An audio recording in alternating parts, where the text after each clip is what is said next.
ഇതുമായി ബന്ധപ്പെട്ട് വളരെ പ്രധാനപ്പെട്ട ഒരു പരാതി പോലീസിലേക്ക് പോയിട്ടുമുണ്ട്. അതിൽ 8 പ്രതികളാണ്. രാഹുൽ മാങ്കൂട്ടത്തിൽ തുടങ്ങി OJ ജനീഷിൽ എത്തുന്ന അബിൻ വർക്കി, അരിത ബാബു, അനുതാജ്, വൈശാഖ്, വിഷ്ണു, സുനിൽ, ഷിബിൻ എന്നിവർ യൂത്ത് കോൺഗ്രസിൻ്റെ സംസ്ഥാനത്തെ നേതാക്കളാണ്. അങ്ങനെ 8 പ്രതികളുള്ള ഒരു പരാതി ഇതുമായി ബന്ധപ്പെട്ട് കോടതിയിൽ പോയിട്ടുണ്ട്. അതിലെ ചില പ്രസക്ത ഭാഗങ്ങൾ കൂടി വായിക്കേണ്ടതുണ്ട്. സംസ്ഥാന തലത്തിൽ 2.2 കോടി 80 ലക്ഷം രൂപയും സ്പോൺസർഷിപ്പ് തുകയും ശേഖരിച്ച് 30 വീടുകൾ നിർമ്മിക്കുമെന്ന് മേൽപ്രതികൾ പ്രഖ്യാപിച്ചിരുന്നു. ഓരോ നിയോജക മണ്ഡലത്തിൽ നിന്ന് 2 ലക്ഷം രൂപ വീതം ശേഖരിക്കണമെന്ന് സംസ്ഥാന നേതൃത്വം നിർദ്ദേശിച്ചിരുന്നു. ഏത് യൂത്ത് കോൺഗ്രസിൻ്റെ പരാതിയിൽ പറയുന്ന കാര്യമാണ്.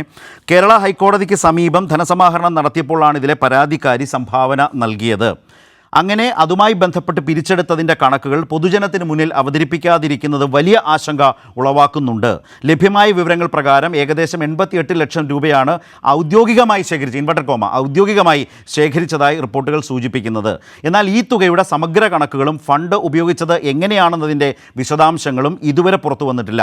ഈ തുക വ്യക്തിപരമായ ആവശ്യങ്ങൾക്കായി സംസ്ഥാന സമിതി പിരിക്കാൻ തീരുമാനിച്ച 2 കോടി 80 ലക്ഷം രൂപ എന്നുള്ളത് വ്യക്തിപരമായ ആവശ്യങ്ങൾക്കായി ദുരുപയോഗം ചെയ്തിട്ടുള്ളതാണെന്ന് ഈ സാഹചര്യങ്ങളെല്ലാം വ്യക്തമാക്കുന്നു. 2 കോടി 80 ലക്ഷം പിരിക്കാൻ തീരുമാനിച്ചു, അതിൽ 88 ലക്ഷം എന്ന നില വരുന്നു. അപ്പോൾ അങ്ങനെ അതിൻ്റെ നിയമപരമായ ഓഡിറ്റ്, അക്കൗണ്ടിംഗ് തുടങ്ങിയ നടപടികൾ നിർബന്ധമായി ഉണ്ടായിരിക്കേണ്ടതാണ്. ഇതൊന്നും പാലിച്ചിട്ടില്ല എന്നാണ് മനസ്സിലാക്കുന്നത്. അങ്ങനെ പൊതുജനങ്ങളെ മനഃപൂർവ്വം പറഞ്ഞു പറ്റിച്ച് പണം അപഹരിച്ചു 1 മുതൽ 8 വരെയുള്ള പ്രതികൾ വിശ്വാസവഞ്ചന ചെയ്തിട്ടുള്ളതാണ് എന്ന നിലയിൽ പോകുന്ന പരാതി പോലീസിലേക്കും പോയിരിക്കുന്നു. എനിക്ക് ഡിവൈഎഫ്ഐയുടെ സംസ്ഥാന സെക്രട്ടറിയോട് ചോദിക്കാനുള്ളത്, ഇത്തരം പരാതി അടക്കം നിൽക്കുന്നു, സമൂഹത്തിൽ വലിയ ചർച്ച നടക്കുന്നു, യൂത്ത് കോൺഗ്രസിൻ്റെ തന്നെ സംസ്ഥാന ക്യാമ്പിൽ ഇതുമായി ബന്ധപ്പെട്ട വലിയ ചർച്ചകൾ ഉയർന്നുവെന്ന വ്യക്തമായ മാധ്യമ വാർത്തകൾ വരുന്നു. ഈ പശ്ചാത്തലത്തിലാണ് ഇന്ന് പത്തനംതിട്ടയിൽ വാർത്താ സമ്മേളനത്തിൽ യൂത്ത് കോൺഗ്രസ് പ്രസിഡന്റായിട്ടുള്ള രാഹുൽ മാങ്കൂട്ടം ഇതേക്കുറിച്ച് വിശദീകരിച്ചത്.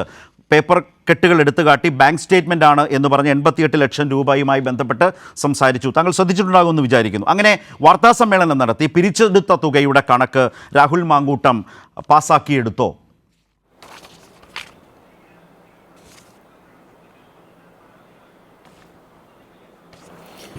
അപ്പോൾ ഈ ചർച്ചയിൽ എനിക്ക് ആദ്യമായി സൂചിപ്പിക്കാനുള്ളത്, ഒരുപാട് പ്രേക്ഷകർ ഇത് കേൾക്കുകയാണല്ലോ.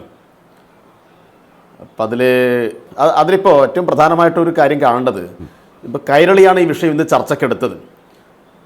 കൈരളി ചർച്ചയ്ക്ക് എടുത്തു ഈ വിഷയം. നേരത്തെ 70 രൂപയുടെ അഴിമതി ആരോപിച്ചിട്ട് ഓമനക്കുട്ടൻ എന്ന് പറയുന്ന ഞങ്ങളുടെ പ്രിയപ്പെട്ട സഖാവിനെ ഒരു അഴിമതിക്കാരനാക്കി ചിത്രീകരിച്ചിട്ട് കേരളത്തിലെ പല മാധ്യമങ്ങളും നടത്തിയ ചർച്ച നമ്മൾ മറന്നുപോയിട്ടില്ല. ഇന്നിപ്പോൾ ഇത്രയും വലിയ ഒരു അഴിമതി ആരോപണം കോൺഗ്രസിൻ്റെ സംസ്ഥാന തലത്തിലുള്ള ഒരു നേതൃയോഗത്തിൽ തന്നെ ഉയർന്നു വരുന്നു. KPCCയുടെ സെക്രട്ടറിമാരിൽ ഒരാളായിട്ടുള്ള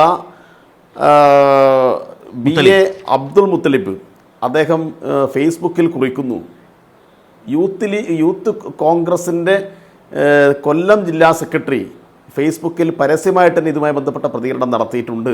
യൂത്ത് കോൺഗ്രസിൻ്റെ ക്യാമ്പിൽ വളരെ സജീവമായി തന്നെ യൂത്ത് കോൺഗ്രസിൻ്റെ അണികൾ ഇതുമായി ബന്ധപ്പെട്ട ചർച്ച, വിവിധ പ്രാദേശിക നേതൃത്വത്തിൽപ്പെട്ട ആളുകൾ ഇതുമായി ബന്ധപ്പെട്ട ചർച്ച ഉയർത്തിക്കൊണ്ടുവന്നു. ഇതെല്ലാം മാധ്യമങ്ങൾക്ക് വിവരങ്ങൾ കിട്ടിയിട്ടുണ്ട്. മാധ്യമങ്ങൾ അതുമായി ബന്ധപ്പെട്ട ചില വാർത്തകളൊക്കെ കൊടുത്തു എന്നല്ലാതെ ഒരു പ്രധാനപ്പെട്ട ഗൗരവമായ ഒരു ചർച്ചയിലേക്ക് ഈ വിഷയത്തെ കൊണ്ടുപോയിട്ടില്ല. ഏതായാലും കൈരളി ആ വിഷയം എടുക്കുകയും അത് സമൂഹത്തിന് മുമ്പിൽ ചർച്ചയ്ക്ക് വെക്കുകയും ചെയ്തു എന്നത് അഭിനന്ദനാർഹമായിട്ടുള്ള കാര്യമാണെന്ന് സൂചിപ്പിക്കുകയാണ് ആമുഖമായിട്ട്. ഇവിടെ വയനാടിൻ്റെ കാര്യത്തിലുണ്ടായ എന്തൊരു വ്യാജമായ പ്രഖ്യാപനമാണ് അവർ നടത്തിയത്. ഞങ്ങൾ ജൂലൈ 30-ാം തീയതിയാണ് ഈ സംഭവം നടക്കുന്നത്. ആഗസ്റ്റ് 1-ാം തീയതി ഉച്ചയോടുകൂടിയാണ് DYFI അവിടെ വീട് നിർമ്മിച്ചു കൊടുക്കും എന്ന് പ്രഖ്യാപിച്ചത്. സംസ്ഥാന ഭാരവാഹികളായിട്ട് ഞങ്ങളെല്ലാം അവിടെ ആ ദിവസം രാവിലെ തന്നെ എത്തുകയും യൂത്ത് ബ്രിഗേഡിനെ അണിനിരത്തിക്കൊണ്ടുള്ള വിവിധ സേവന പ്രവർത്തനങ്ങളുടെ എല്ലാം ഭാഗമായി മാറുകയും ചെയ്തു. അപ്പോഴാണ് അവിടെ അടിയന്തരമായും ചെയ്യേണ്ടത് ഈ വീട് നിർമ്മാണവും അതുമായി ബന്ധപ്പെട്ട കാര്യങ്ങളാണെന്ന് മനസ്സിലാക്കിക്കൊണ്ട് ഞങ്ങളൊരു 25 വീടെങ്കിലും ഞങ്ങളെക്കൊണ്ട് കഴിയാവുന്ന രൂപത്തിൽ നിർമ്മിക്കുമെന്നൊരു പ്രഖ്യാപനം നടത്തിയത്. അപ്പം ഞങ്ങൾ 25 പ്രഖ്യാപിച്ചപ്പോൾ യൂത്ത് കോൺഗ്രസ് ആവേശം കയറി 30 വീട് പ്രഖ്യാപിക്കുന്നു.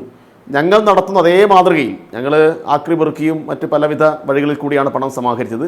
അതേ മാതൃകയിൽ ഞങ്ങളുടെ അതേ രീതിയിൽ തന്നെ അവരും കാര്യങ്ങൾ ഫേസ്ബുക്കിൽ കൂടി പ്രഖ്യാപിക്കുന്നു, അങ്ങനെ പണം സമാഹരിക്കുന്നു.